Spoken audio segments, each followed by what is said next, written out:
hello world. This is Lori Hanau of Global Roundtable Leadership, and I'm here with my amazing team, and I know that we'll all be introducing ourselves along the way. And we have been just having dialogue, just sharing with each other on a weekly basis about COVID and how we share leadership and just the moment and the times that we're in. And I've been hearing a lot about this experience being called the Great Pause. And I know I, for one, keep thinking about it as the Great Disruption. And so I thought that we could maybe discuss that a little bit. What does it mean to feel the Great Pause? And maybe what does it mean to also relate to this as the Great Disruption? And I just want to add that the last time that we spoke, last Monday, we were speaking about how how to grow in our humanity, how these times are calling us to grow in our humanity.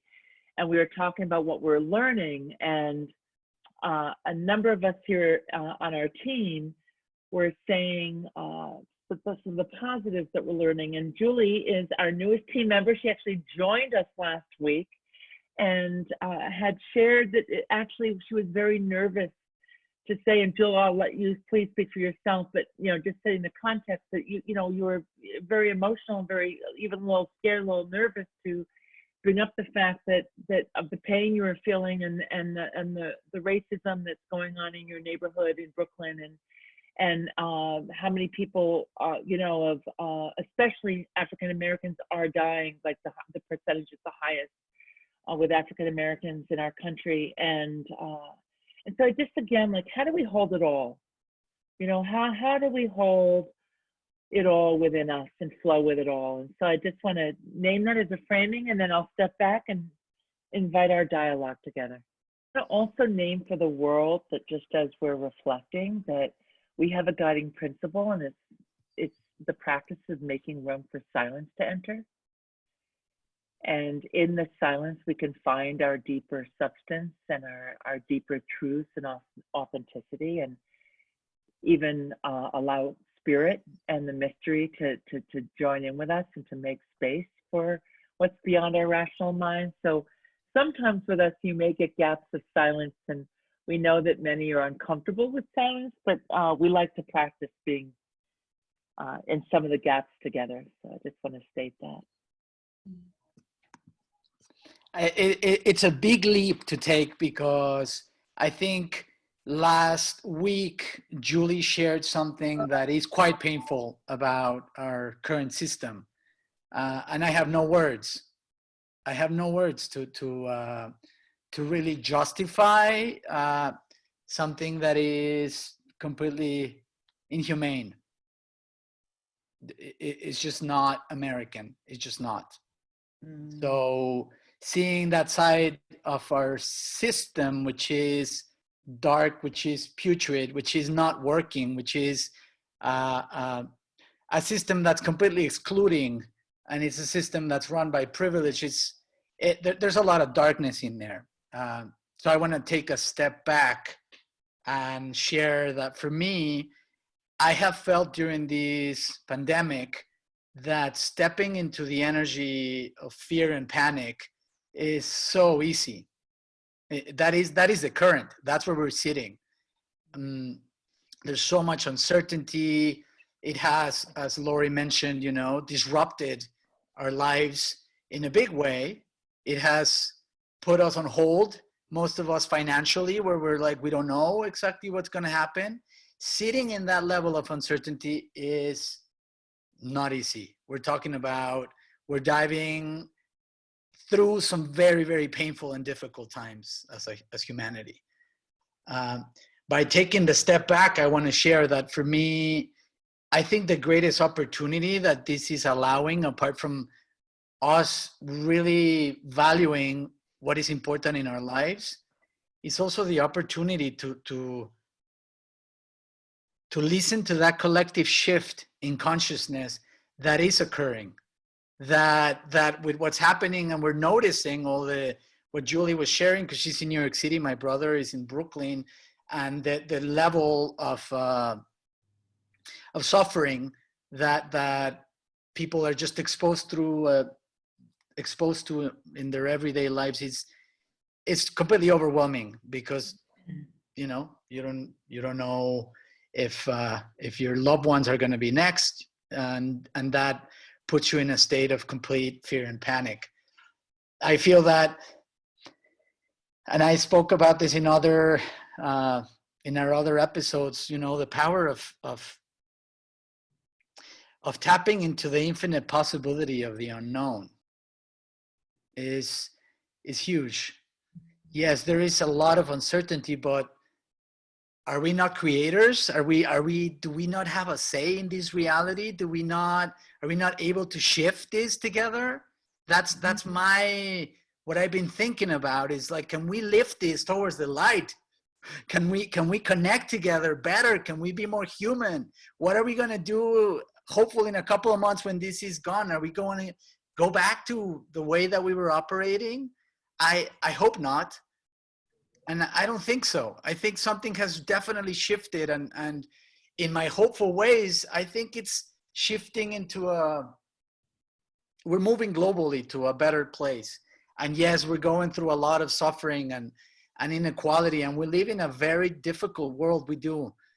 But I invite everyone that in these difficult times to also nourish themselves, light a candle, focus into the light for humanity, because we're more connected than we realize, and we are one, and the feelings, the vibrations that we're sending completely reach others, because we're connected on the same energy. So I just wanted to say that I think there's opportunity in the midst of what's happening.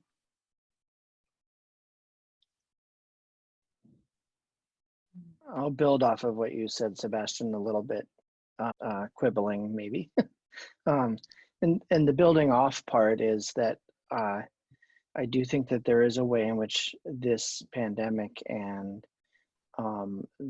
the level of disruption that we've experienced is breaking us out of some of the silos of privilege. Not all of them, not equally.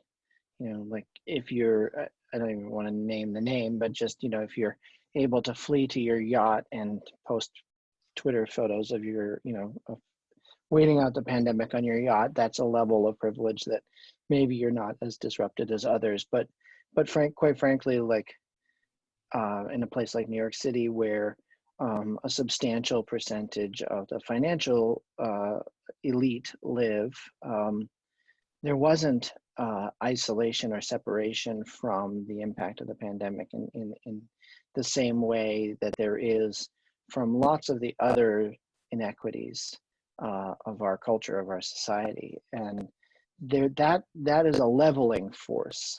And where I guess I would quibble is I would say that it's a leveling force that may open up some insight, and maybe from insight some change, and I'm hopeful that happens. But I think that the way in which the harms of the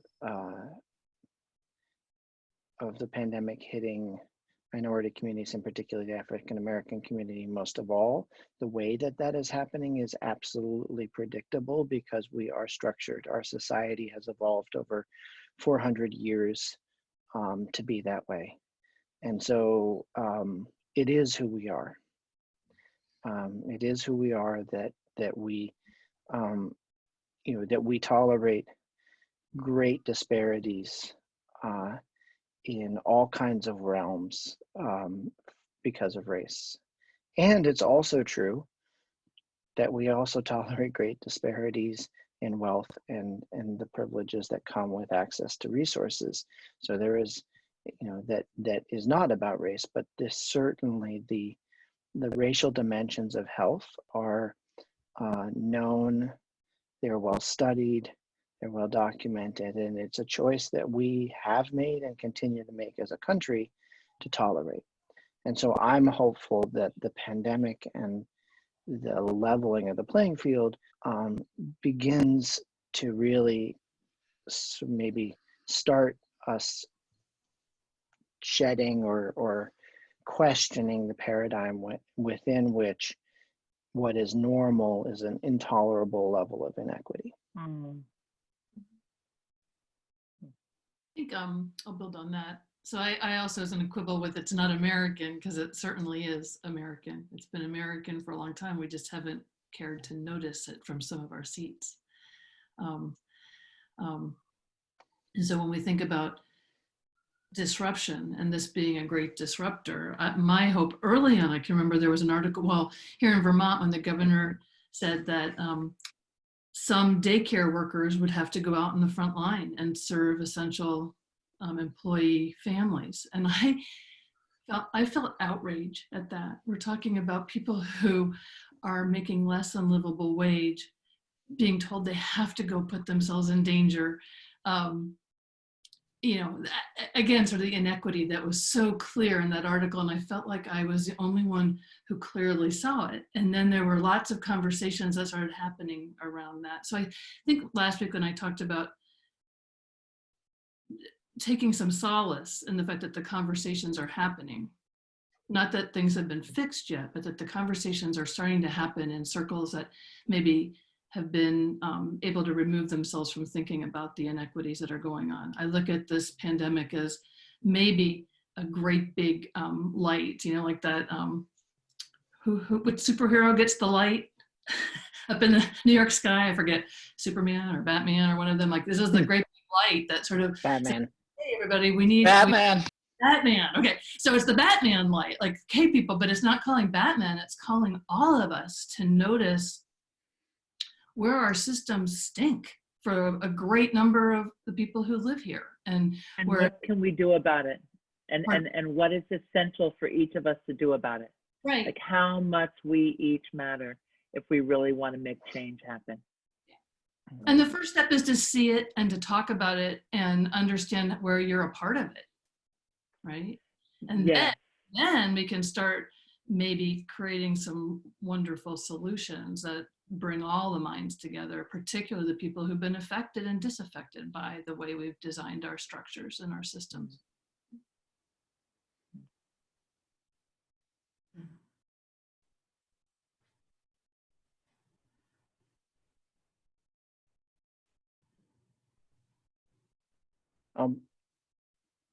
I'm sensing our silence, and I don't want to take our silence away from us, but I thought I would just share also that, you know, part of my other jobs in life outside of my work with Global Roundtable Leadership is that I am in the Vermont legislature. And so I spend time thinking and behaving as a politician, or thinking and behaving in a political system. And I remember I went to a conference last fall, a business conference with our team, or parts of our team. And there was a lot of conversation about the way that the financialization of the economy over the last few decades has really disproportionately benefited a very small number of people. And it was the author of the Anand, I never remember his last name, but from Winner Takes All, was the guest presenter, and he was pretty aggressively challenging the people in the room. And what I thought was particularly important, I think this speaks to what Lori said, you know, well, what do we do about it? Actually, like, he was specifically naming the role of political systems and political power, and that if we should do all the things that we can do to unlock the dynamic power of business, of the nonprofit social impact sector, you know, all of these things, you know, and certainly activism and social justice work, all of these layers are super, super important. And at some point, the impact of that is to change the political structure and the rules that are written by politicians, because it is the politically made and created rules around taxation, around all kinds of other things, that ultimately codify or embed these inequities into systems. And so that's where the power is. And so part of my expectation for when I'm asked, well, what can I do? I say all the time that it's, learn about political power, learn about the nature of political power and how you influence it. Because more than anything else, people, I think, underestimate how responsive politicians are when the signal is clear. Mm.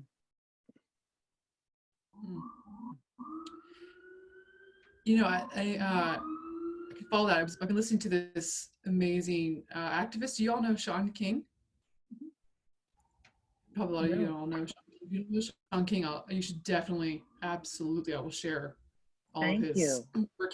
Social justice activist. He's on the front lines of police brutality for the Black community. He's a voice of truth-telling in the Black community, and he just brings to light a lot of the things we're not hearing about in the media.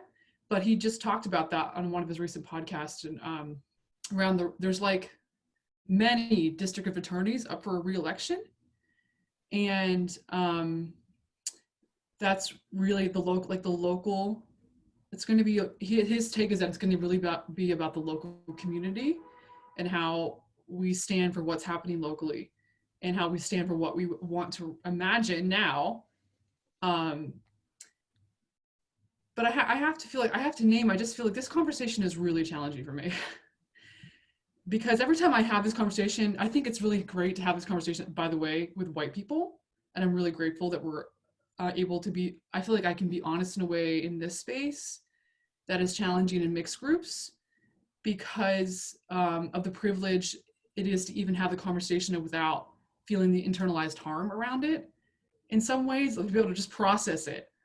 But I think doing something about it, for me, I wrestle with that because I don't even know if it's really for me, I'm learning, is it even up to white people to even have any solutions? Like, really, what does it mean? The language that Natalie, she's part of the SPC community. She just gave a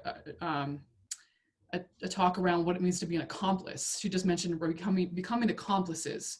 It's not enough to be a white ally, but what does it mean to become an accomplice with somebody? And I think, Laura, you've talked about this before, but just like, it's sort of like, for me, like, how do we show up with all that we have and in our community and all that we've like talked about in the social impact space, but then really actually, how do I get out of the way to create space for people who've been in the middle of all of it the whole time and know what's really happening?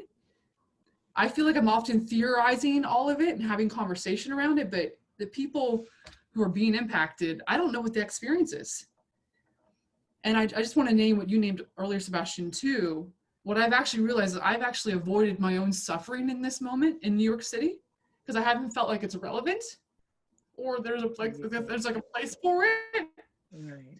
Because of there's so much more suffering in my neighborhood, or there's so much more suffering in the school system here, or there's so much more suffering. Like, there's just relative suffering I feel like I'm experiencing, and not this weekend finally allowed myself to have my own journey in that, acknowledging that I'm not going to be able to ever know the Black experience. Never will I ever be able to speak to that. I will never have the understanding around that. I will never have the answers.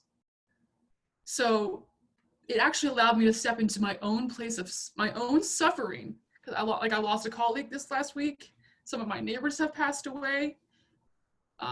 There's just some things there that, like, I think as a white person wanting to do so much with so much power, especially a white woman, I feel like it's like our moment to shine, white women. You know, we've been built for this time.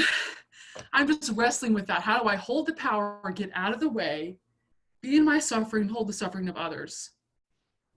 Like you said, Lori, it's all of it. Yeah. It's a lot of ands in between all those rather than ors, right? It's Yeah. an and and an and.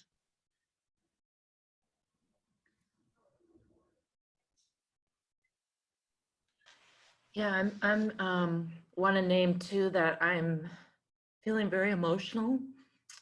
And I'm not sure why. I think the suffering and what Sebastian and Julie are talking about And, you know, I live in a really small town in New Hampshire, and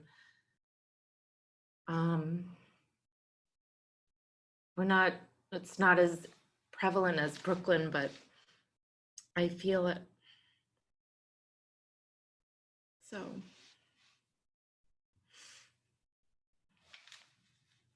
I don't have anything else to say.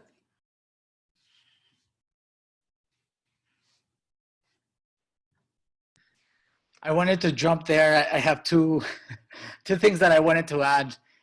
One of them, Melissa and Julie, is that we are all experiencing this. That's why today in our beautiful check-in together, I wanted to know how people are doing, because mental health during these very, very difficult times is tremendously challenging. It's not easy what we're going through. It's really not. So that's one side of it. Then I wanted to say, Julie, I think I represent diversity here in the group, because I am not white, according to the system. I am Mexican American and very proud to be so. So I represent the minorities here. And I do have an understanding, because I have been, even though if I don't speak, you look at the camera, you could say, oh yes, I'm white. I have experienced systematic racism, you know, constantly. So I think I have apart from compassion, no experience of the African-American experience and all the tremendous suffering. But what I can say is that, Julie, by the fact that like you are bringing it into your awareness, that makes a difference. The fact that you're bringing it into a conversation here makes a difference, because it's bringing it into our consciousness, our tendencies that we have to like divide and discriminate. And it's like, we are really not that different. And the system is built for creating those things. And Kate, thank you for correcting me. You're right. Unfortunately, that is the definition of being American, but that's not what I want to stand for. You know? Not our aspiration, but it is our reality. Yeah. Right. If we rest on the myth of that aspiration, then we'll get nowhere, right? Right. And I think that white power, that there is a dance around when you in ensemble work or in groups or teams or social situations where there's a different dynamic. And Julie, I think you spoke to it beautifully, of like, when do you step back and when do you, you know, like that dance. There's something different when you're talking about dismantling power structures, because that's actually going to require active intervention from a silent majority in order to release power and to bring about equity. And so, you know, like if everyone says, well, that's, you know, for the activists to figure out, that, you know, the activist job is to engage the majority. And that's what I meant when I said that politicians listen when the signal is clear. If the signal is clear that there is no political safety for politicians in perpetuating systemic racism, then they will have an incentive finally to put into place real mechanisms for dismantling it. And until that point, those will be codified in law and in finance and all kinds of other places.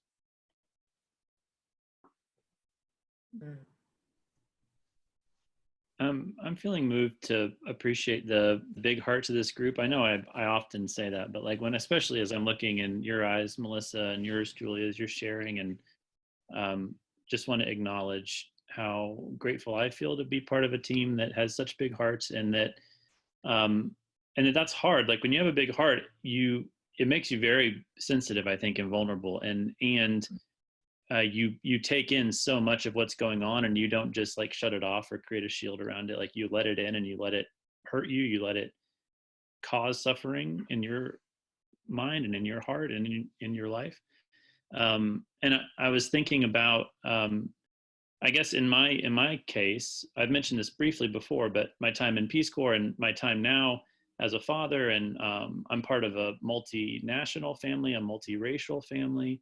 And I think that's important to acknowledge. And that for me, as I think about what's happening globally and how, as Americans, I think we are more and more sensitive to the globe and what's happening around the globe, or at least there's an opportunity for us like never before to be more connected to what's happening all around the world. And that the challenges, some of the challenges we're talking about are global challenges too, when you think about power or inequality or opportunity. And I think those things are shifting, and that each of us have an opportunity to think about that when we're raising our children. That's on my mind now more and more with my young son. And Melissa, I know how much you think about your daughter and how you're raising her. And so I guess I want to focus and think about and acknowledge, appreciate on our team, our own ability to show up in our circles and our influence and the people we care about, and that makes a difference in our families, and then it makes a difference in our communities. Like, it starts to ripple out in very noticeable ways. And so that gives me hope and helps me feel good, even though I can sometimes read things or look at things and not feel good. I try to remember that I can feel good about the things that I have direct influence over, and that it brings me a lot of hope to think about the things you all influence and who you are. And I feel real grateful to be on this team. Can I? I just want, sure, Jules, absolutely. I just, because we're a community of practice, Sebastian, I just want to say I apologize for lumping you into the white American group. I think I forgot that you were Mexican American. Are you Mexican? Mexican American. Mexican American. Yeah. Mexican American. So I apologize that I lumped you in, because you're not white American. That's not the same experience. I'm sorry. Oh, no harm done. No, not at all. I think what you brought is so valuable, and thank you so much for mentioning that. Yeah, absolutely. But that's just like a symptom of my white supremacy inside of me. It's so rooted that I don't have to remember, and that's not fair. That's like not equitable living. Do you know what I mean? Like, even I'm learning like the small things, like how I don't remember someone's name because it's too hard to remember. I do that all the time. It's like those little things are microaggressions, and so I think it's like the practice of like naming the microaggression that happens, or how do we be in a room together at work? And I mean, I don't know how to do any of this. Like, it's pretty uncomfortable, but like just getting even acknowledging, I think those small things, I think that is sort of the change. And a lot of you have shared that, like it starts with like right here, right here. And I do think it's political too, Tristan, but it's like a both and that work, and then the shifting, the global systemic government levels. But thank you for accepting my apology, Tristan. And you brought it into such a beautiful way about how we can change that. And it's local. I love that. Instead of like, oh, how are we going to, solve the systemic and systematic racism? Like, no, bring it local. Like your daily interactions. How do you interact? How can you be more compassionate that way? And I think, Julie, you are very, very, you have a huge heart, and you're constantly aware of your interactions. And that is where we can maneuver. That is what we can change, is that moment to moment interaction. Am I noticing? That's amazing. Yeah. Sorry, Laurie, we were taking over. Yeah, no. I mean, this is the good flow between all of us, and I trust,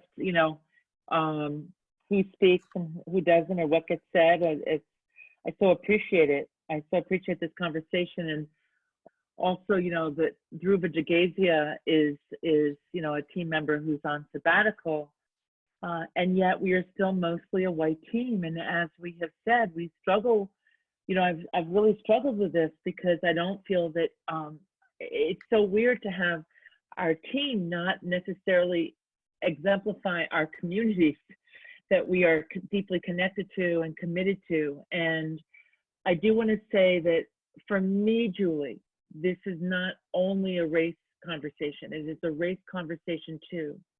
But this is what brings me peace, is how many of our clients and our colleagues and the people we walk with all over the world are working on systems change from every aspect of the system: water rights, education, regenerative practices in agriculture and food. Like, just, we can go on and on and on. The arts, social entrepreneurs. Like, our community is amazing, and I'm coming to more peace with the fact of not being embarrassed for the whiteness of our team, but what is our role? What is our responsibility and our role, that we do have a way that we're able to speak truth to power in some of the organizations that have hired us to work with the leadership teams, and we it's an interesting position. And how do we use ourselves and our values and our commitment to practice with others well, and it doesn't mean getting it right, but we are committed. That I know about this group here. It's each one of us, and all of us together are committed. And even last week and then I'm just going to take one more minute, and then we'll wrap this. But when I was even talking about like the commercials of how, like, I was putting on regular television and looking at all the different commercials now that are about togetherness and everything, and that can sound so corny and trite, but I also know what pop culture, like what happens in our culture to shift our messaging. And it is amazing to me how many young people are using Instagram to raise money for the people in their elders in their community. And like, what is there, to me, the great disruption would be if we were able to disrupt ourselves out of the systemic oppression that exists in so many ways across our systems, and that if we do truly start to understand that the genius resides in our grand diversity, and that we really care to practice, we don't know, but we practice how to share power and share leadership with each other, and how to care for each other, and bring love and dignity and kindness and compassion, and work on these things day in and day out with the people that we work with every day, and that this is a part of our work that I'm so proud of, is the practices we have to practice sharing power with each other. But I think it's the call of our times, and to me, that there's this pandemic is bringing up what is already here. So there is so much pain, but it has been here. It has been here. It's shining a light on the pain. Yes. And so how do we not turn away? And so I want to thank you all for these conversations, for your commitment in your own lives and our commitment as a team. And I hope we continue to dialogue and grapple and practice, and call others in to practice with us, and us with them, and learn to make space, and all the things, but that we walk our talk, and that we do really know that we are the ones we have been waiting for. It has to happen through us. It cannot happen around us. It has to happen through us. Thank you, everyone. Thank you so much. And thank you to the world that we are sharing this dialogue with, and our blessings to you, our deep respect to you. And if this moves you in any way, or you want to challenge us in any way, please find us. Please find us, because we are here to learn and grow together. Thank you. Thank you. Thank you.